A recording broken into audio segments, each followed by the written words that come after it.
Class 10 last class में हमने surface area and volume में जो बेसिक शेप्स है जैसे क्यूबॉइड, क्यूब, सिलेंडर, कोन, इन सब के सरफेस एरिया और वॉल्यूम की बात की थी, उनका फॉर्मूला देखा था। आज हम स्फीयर और हेमिस्फीयर की बात करेंगे और उसके जस्ट बाद हम इस चैप्टर का जो फर्स्ट एक्सरसाइज है, एक्सरसाइज 13.1, उसको भी स्टार्ट करेंगे। ठीक, तो चलो स्टार्ट करते हैं। फर्स्ट जो आज हम पढ़ना है वो है स्फीयर।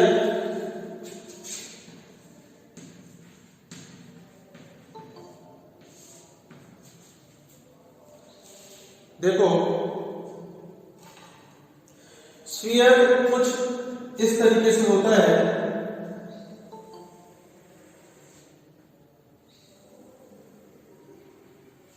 ठीक,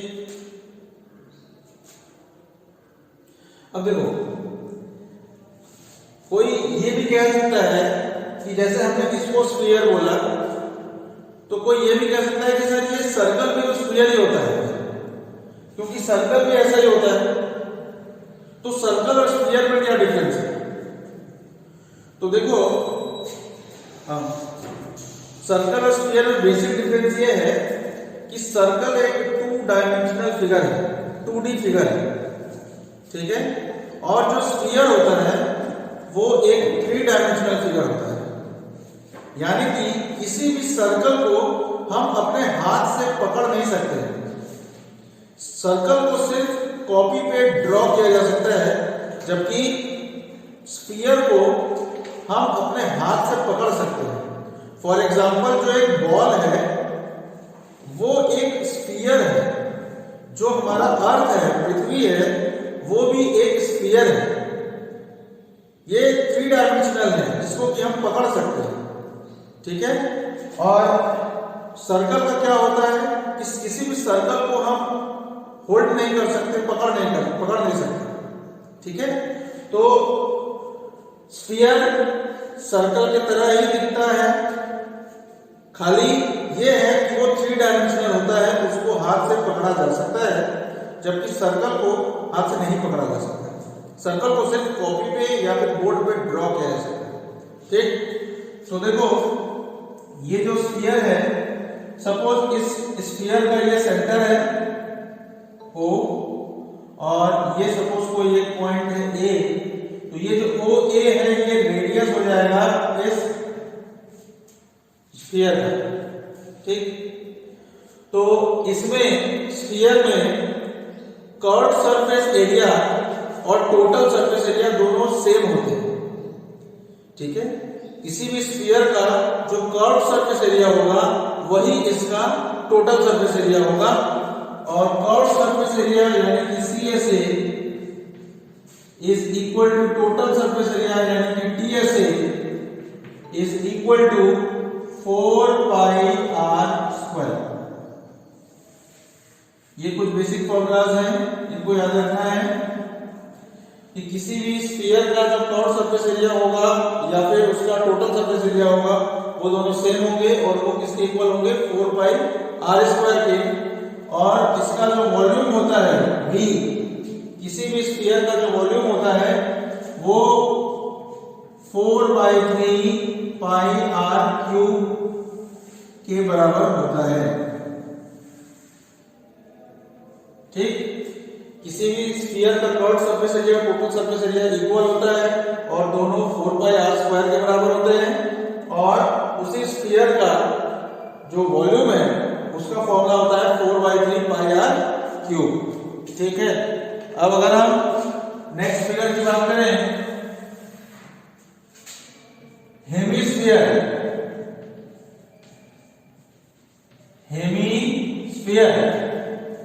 अब देखो, हेमिस्फीयर जो होता है वो स्फीयर का हाफ पोर्शन होता है। जैसे सर्कल का जो हाफ होता है उसे सेमी सर्कल बोलते हैं, उसी तरह स्फीयर का जो हाफ पोर्शन होता है उसे हेमिस्फीयर बोला जाता है। ठीक, ये कुछ इस तरीके से होता है।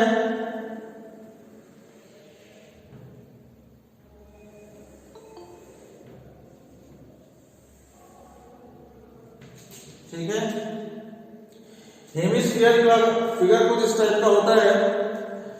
ये जो इसका टॉप है ये एक सर्कुलर शेप का होता है, सर्कल के शेप का होता है, ठीक। और इसका रेडियस r अगर हम मान लें, इसको सेंटर को O और ये सर्कमफ्रेंस पर जो पॉइंट है उसको सपोज A, तो इसका जो कर्व, अब देखो जैसा मैं बोला कि स्फीयर का curve surface area total surface area same होता है, लेकिन हेमिस्फीयर के केस में ऐसा नहीं है। हेमिस्फीयर में कर्व सरफेस एरिया अलग होता है और टोटल सरफेस एरिया अलग होता है। तो कर्व सरफेस एरिया हेमिस्फीयर के केस में स्फीयर का जितना कर्व सरफेस एरिया होता है उसका आधा हेमिस्फीयर का कर्व सरफेस एरिया होता है।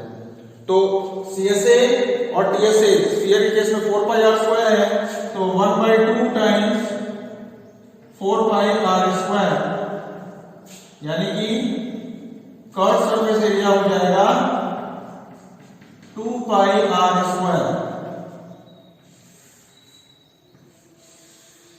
इसके अलावा अब अगर हम टोटल सरफेस एरिया की बात करें, यानी कि TSA टोटल सरफेस एरिया, तो टोटल सरफेस एरिया में कर्व सरफेस एरिया तो आता ही है, उसके अलावा ये जो टॉप वाला जो सर्कुलर पोर्शन का एरिया है उसका भी एरिया हमें ऐड करना पड़ेगा। तो total surface area is equal to curve surface area plus इस सर्कुलर टॉप का एरिया यानी कि πr², तो ये हो जाएगा πr², और कर्व सरफेस एरिया हमारा कितना है 2πr², तो 2πr² plus πr², therefore TSA is equal to 2πr² plus πr² कितना हुआ 3πr²।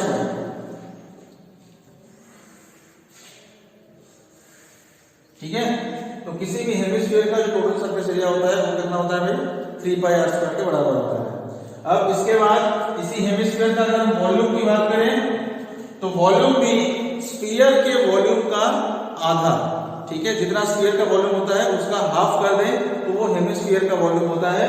तो 1/2 into volume of A sphere, sphere का वॉल्यूम होता है 4/3πr³, तो 2 से 4 कैंसिल कर दिया, तो volume is equal to 2/3πr³।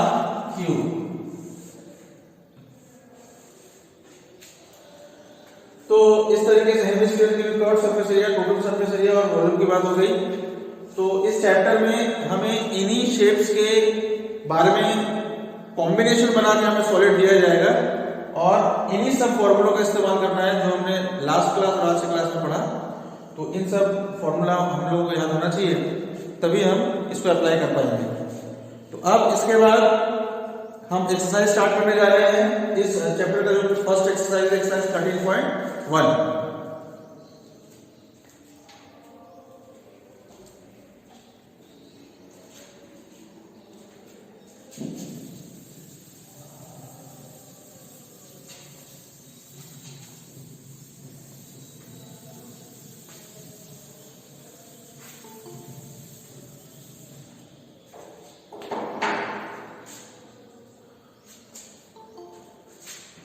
Exercise 13.1 question number 1.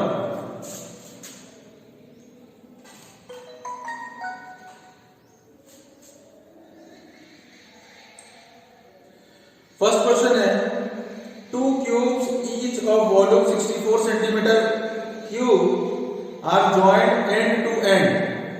Find the surface area of the resulting cuboid. Resulting cuboid का हमें सरफेस एरिया निकालना है। तो इसमें देखो सबसे पहले कह रहा है कि 2 क्यूब हैं। क्यूब है मतलब सबके जो साइड्स होंगे वो इक्वल होंगे। 2 cubes each of volume 64 centimetre cube, दोनों क्यूब्स का जो वॉल्यूम है वो 64 सेंटीमीटर क्यूब है। तो ये कुछ इस तरीके से बनेगा, जैसे ये हमारा एक स्क्वायर के टाइप का हो गया, ये भी एक स्क्वायर के टाइप का हो गया, ये हमारा एक क्यूब हो गया। ठीक है, ये एक क्यूब हो गया। अब इसी के साथ एंड टू एंड एक और क्यूब ऐड है। तो देखो ये कुछ इस तरीके से अगर बने, ठीक,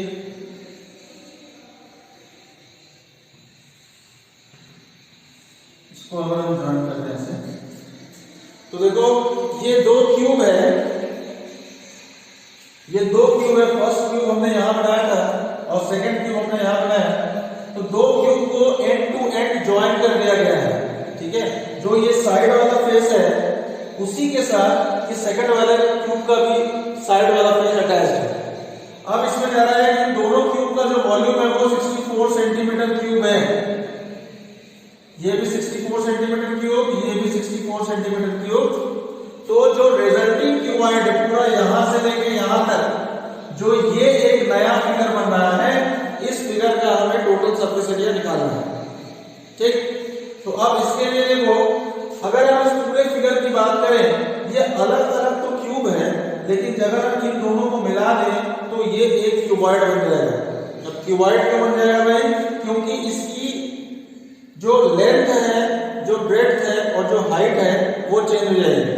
जैसे अगर हम सबसे पहले क्यूब के साइड्स की बात करें, तो ये एक एक क्यूब का जो वॉल्यूम है वो 64 सेंटीमीटर क्यूब है। तो वॉल्यूम का फॉर्मूला क्या होता है? साइड का क्यूब।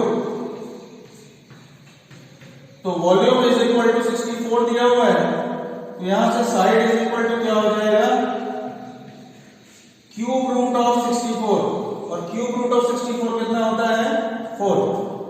इसका मतलब ये जो दोनों क्यूब्स हैं इनका हर एक साइड 4 सेंटीमीटर का है, यानी कि लेंथ भी 4 है, ब्रेड्थ भी 4 है और हाइट भी 4 है।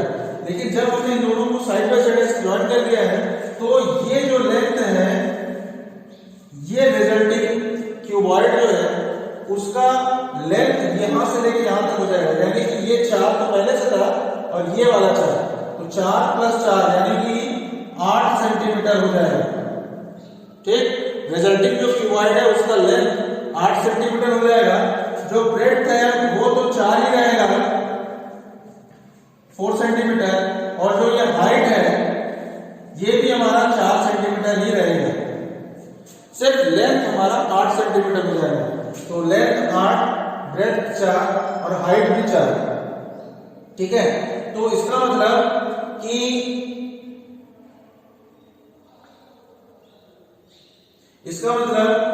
अब अगर हम रिजल्टिंग क्यूबॉइड का सरफेस एरिया की बात करें, तो चूंकि ये क्यूबॉइड में चेंज हो गया है, तो पहले हम इसका लेंथ, ब्रेड्थ और हाइट की वैल्यू लिख लें। L is equal to 8 centimetre, breadth is equal to 4 centimetre और height is equal to 4 centimetre. तो total surface area is equal to 2 times LB plus BH plus HL। तो ये हो जाएगा 2 टाइम्स L इंटू B यानी कि 8 into 4 plus B into H यानी 4 into 4 plus H into L यानी 4 into 8। ये हो गया 2 टाइम्स 32 प्लस 16 प्लस 32। तो ये कितना हो गया भाई? 80 इंटू 2 60, 160 सेंटीमीटर स्क्वायर आंसर। ये हमारा क्वेश्चन नंबर 1 हो गया, ठीक है। अब नेक्स्ट क्वेश्चन नंबर 2।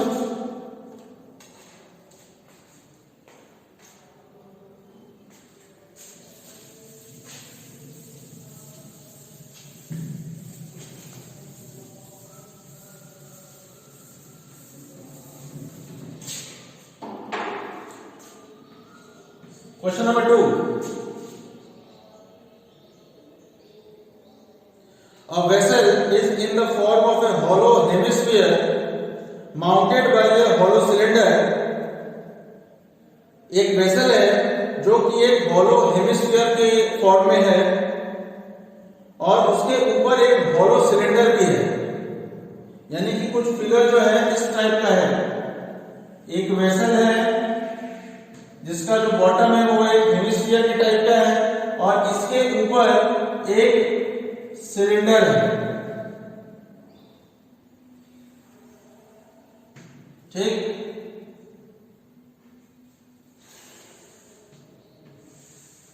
इस टाइप का। तो the diameter of the hemisphere is 14 centimetre. ये जो हेमिस्फीयर है इसका डायमीटर जो है वो 14 सेंटीमीटर है, यानी कि जो रेडियस होगा वो 7 सेंटीमीटर का होगा, half. Next, and the total height of the vessel is 13 centimetre.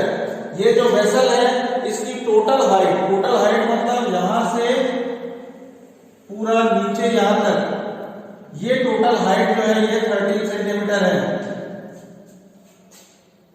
Find the inner surface area of the vessel. जो ये इनर सरफेस एरिया है इसे हमें निकालना है।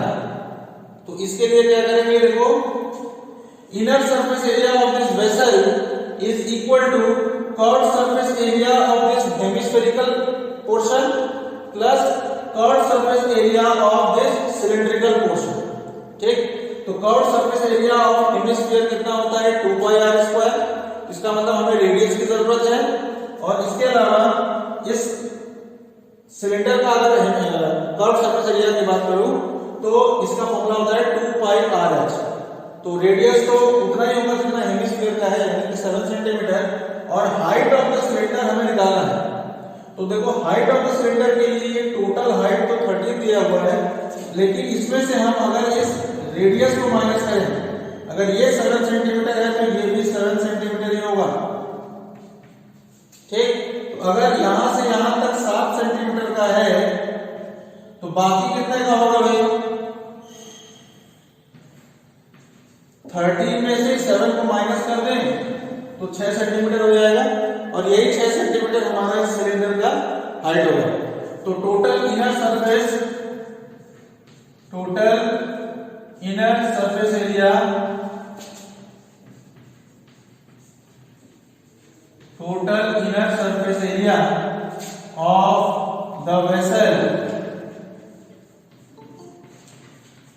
Of the vessel is equal to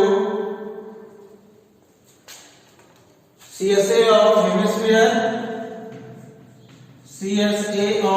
hemisphere plus CSA of cylinder।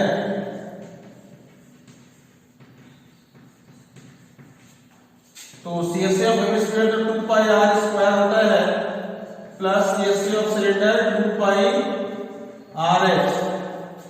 तो अब अगर कॉमन ले लें, इसमें से कॉमन आ जाएगा 2 पाई r, तो ये r प्लस h बचा।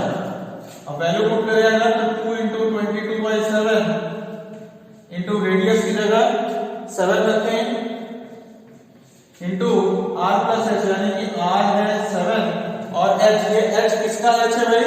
सिलेंडर का हाइट है। और सिलेंडर का हाइट हमारा 6 सेंटीमीटर है, तो h की जगह हम 6 रखेंगे। तो अब 7 से 7 कैंसिल हो गया, 2 इंटू 22 44 इंटू 7 प्लस 6 13। तो ये हो गया 13 इंटू 4 52, 13 इंटू 4 52 और 5 57। तो आंसर हो गया 572 सेंटीमीटर स्क्वायर। ठीक है, ये हो गया हमारा क्वेश्चन नंबर 2। ठीक है, अब नेक्स्ट क्वेश्चन नंबर 3।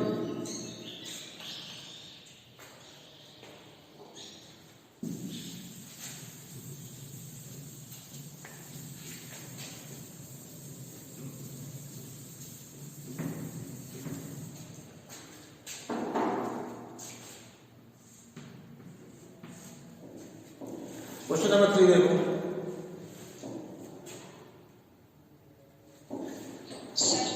हाँ सर, जो सेकंड वाला उसमें जो सिलेंडर का सर्कुलर बेस टॉप है उसको नहीं ऐड करेंगे? किसको?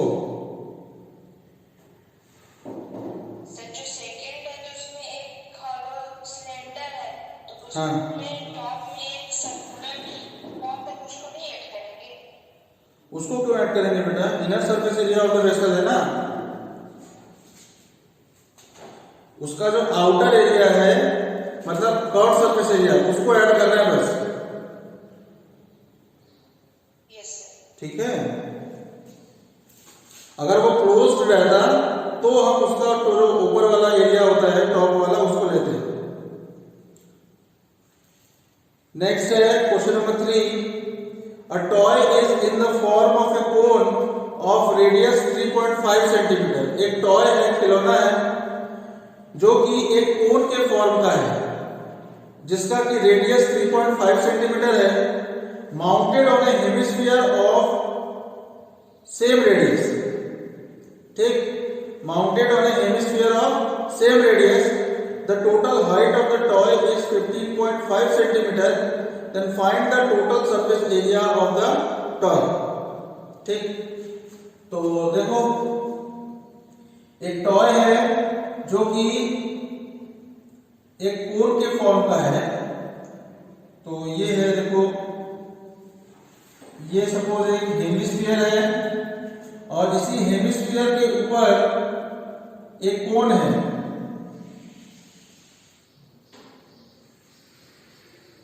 ये कुछ इस तरीके से इसका टॉय है और इस कोन का ये जो कोनिकल पोर्शन है इसका जो रेडियस है वो दिया हुआ है 3.5 सेंटीमीटर।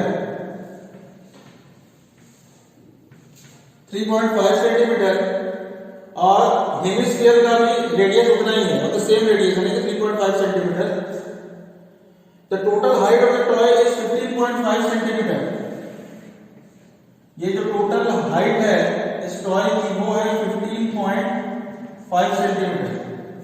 तो अगर ये 15.5 टोटल हाइट है तो सिर्फ इस कोनिकल पोर्शन का हाइट कितना होगा, इसके लिए क्या करेंगे, देखो अगर इसका रेडियस 3.5 है तो ये भी 3.5 होगा, 3.5 सेंटीमीटर। तो 15.5 में से 3.5 को अगर माइनस कर दें तो कितना आएगा, 12 सेंटीमीटर। यानी कि ये जो हाइट होगी कोनिकल पोर्शन की वो होगी 12 सेंटीमीटर। और हमें निकालना है इसमें find the total surface area of the toy. तो इस टॉय का टोटल सरफेस एरिया निकालना है। तो अब इसमें हम क्या करेंगे भाई, टोटल सरफेस एरिया का मतलब जहां पे ये टॉय रखा है वो टोटल कितना एरिया कवर कर रहा है। ठीक, तो इसके लिए हम क्या करेंगे, इसका कर्व सरफेस एरिया प्लस इसका कर्व सरफेस एरिया जो कोनिकल पोर्शन है। तो कोनिकल पोर्शन के लिए जो अगर हम कर्व सरफेस एरिया निकालेंगे तो उसके फॉर्मूले में पाई आर एल आता है, यानी कि स्लैंट हाइट की जरूरत होती है। तो हम सबसे पहले इस कोन का कोनिकल पोर्शन का स्लैंट हाइट निकालेंगे, यानी कि ये, ठीक है। और एक फॉर्मूला होता ही है स्लैंट हाइट, रेडियस और हाइट में कौन सा होता है भाई, L square is equal to R square plus H square. तो रेडियस ऑफ द कोन कितना है 3.5, तो ये हो जाएगा 3.5 का स्क्वायर प्लस हाइट का स्क्वायर, हाइट है 12, तो ये हो जाएगा 12 का स्क्वायर। अब 3.5 का स्क्वायर कितना होगा भाई, 3.5 का स्क्वायर, तो निकालने हैं 12.25, ठीक है, प्लस 12 का स्क्वायर तो 144 होगा। इन दोनों को अगर प्लस कर दें तो ये आ जाएगा 156.25। ठीक, तो L is equal to square root of 156.25। तो 156.25 का स्क्वायर रूट कितना होगा भाई, ये 12.5 है क्या, 156.25 का स्क्वायर रूट देखो तो कितना आ रहा है इसका square root,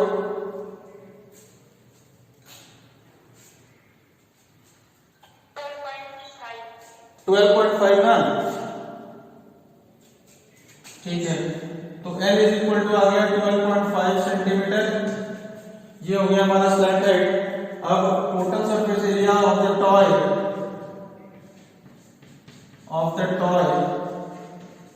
is equal to CSA of hemisphere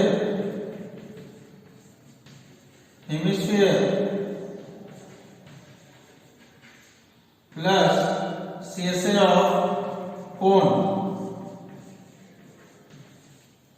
तो CSA ऑफ हेमिस्फीयर कितना होता है 2 pi r square plus CSA of cone होता है पाई r l। तो अगर हम यहां पे सॉल्व कर देते हैं इज इक्वल टू दोनों में कॉमन ले लिया जाएगा तो पाई r कॉमन आ जाएगा, ये हो जाएगा 2r plus l, 2r plus l, पाई की जगह 22/7 इंटू रेडियस की जगह, रेडियस है हमारा 3.5 इंटू 2 इंटू 3.5 प्लस l यानी कि 12.5। तो अब देखो 7 से 3.5 को 0.5 बार में कैंसिल कर सकते हैं, तो 22 इंटू 0.5 ये हो गया 11 और इंटू ये 2 इंटू 3.5 7 प्लस 12.5 यानी कि 19.5। तो 11 को इंटू 19.5 कितना हो गया भाई 11 इंटू 5 55, 11 9 99 और 5 104, कैरी रहा 10, 11 मतलब 11 और 10 21, तो इतना सेंटीमीटर स्क्वायर 240.5 सेंटीमीटर स्क्वायर। ठीक है, तो ये हो गया हमारा क्वेश्चन नंबर 3। इस क्लास में यहीं तक रखें, क्वेश्चन नंबर 3 तक। नेक्स्ट क्लास में क्वेश्चन नंबर 4 ऑनवर्ड स्टार्ट करेंगे। ठीक है, ऑफ कर दो।